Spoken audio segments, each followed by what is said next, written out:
जो पल बीते तेरी यादों में, जो पल बीते तेरी यादों में, वो पल अविनाशी होते हैं, वो पल अविनाशी होते हैं।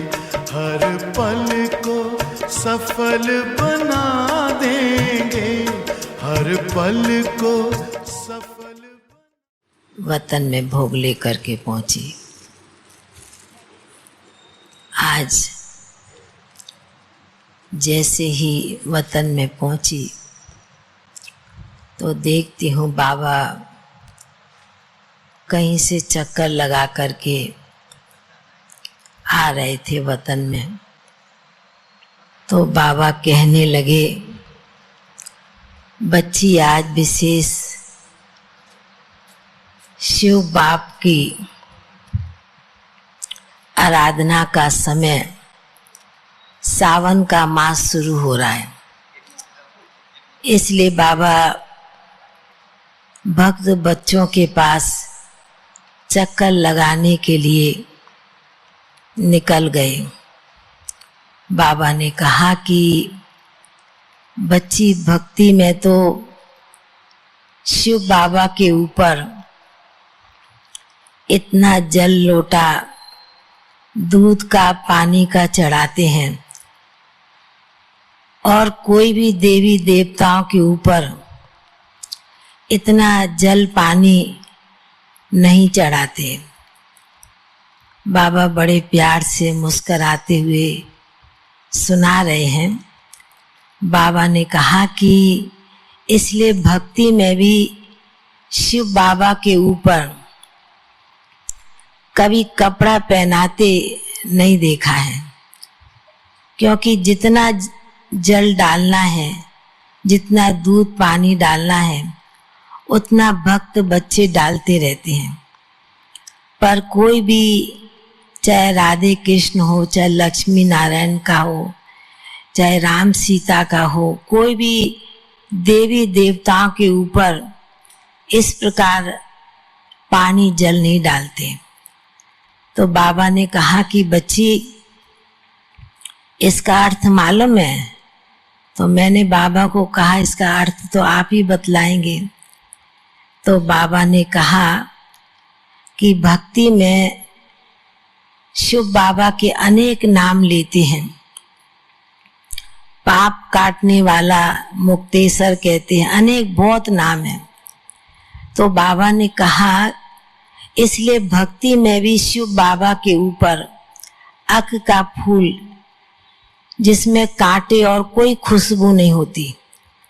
तो बाबा ने कहा कि इसलिए शिव बाबा के पास जो भी बच्चे आते हैं, हर एक में अपनी विशेषता जरूर है, पर जब विशेषता नहीं समझते हैं तो बाबा के घर में, बाबा के दर पर बच्चे आते हैं तो शिव भोला बाप क्या करता है, हर एक आत्माओं को, हर एक बच्चों को बाबा ने कहा कुछ ना कुछ देकर भरपूर कर देता है।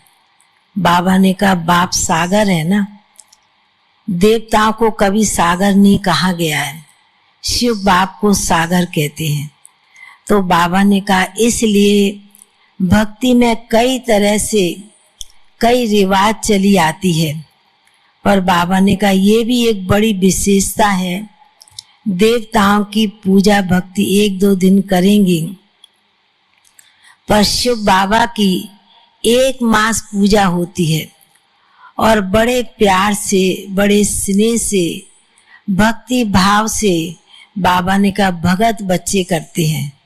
बाबा के बच्चे तो याद करते ही हैं, पर भगत बच्चे भी बहुत ही भक्ति में बाप की आराधना, भक्ति पूजा पाठ करते हैं। तो आज बाबा ने इतना संदेश सुनाया। फिर बाबा को विशेष टीचर्स बहनों की भी याद दी। मैंने कहा बाबा भट्टी में बहनें आई हैं, तो बाबा ने कहा कि भट्टी में किसको पकाया जाता है? बाबा ने कहा ईंट भट्टी में पकती है और कोई ईंट एकदम पककर तैयार होके निकलती है, कोई कच्ची होती कमजोर होती है तो पकने में ही टूट जाती है। तो बाबा ने कहा निमित्त टीचर्स बहनें, बाबा की बच्चियां, हम जिनस साथी, बाबा ने कहा मास्टर गुरु हैं। तो बाबा ने कहा उसी प्रकार जिस प्रकार ईंट पक के निकलती है, तो बच्चियां बाबा के घर में आई हैं, अपने आप को बहुत भरपूर शक्तिशाली बनाकर, बाबा ने कहा मजबूत बनाकर के जाना है। ऐसी बाबा के घर से, इस भट्टी से बच्चियां पक के जाएं, जो औरों को भी उसी प्रकार की प्रेरणा दे सके। इतना बाबा ने संदेश दिया।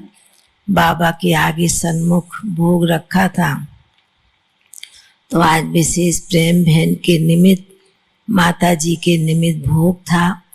वह भी बाबा ने बड़े प्रेम से इमर्ज किया और फिर बाबा ने उन्हें वतन में इमर्ज करने के बाद बड़े प्यार से भोग स्वीकार कराया।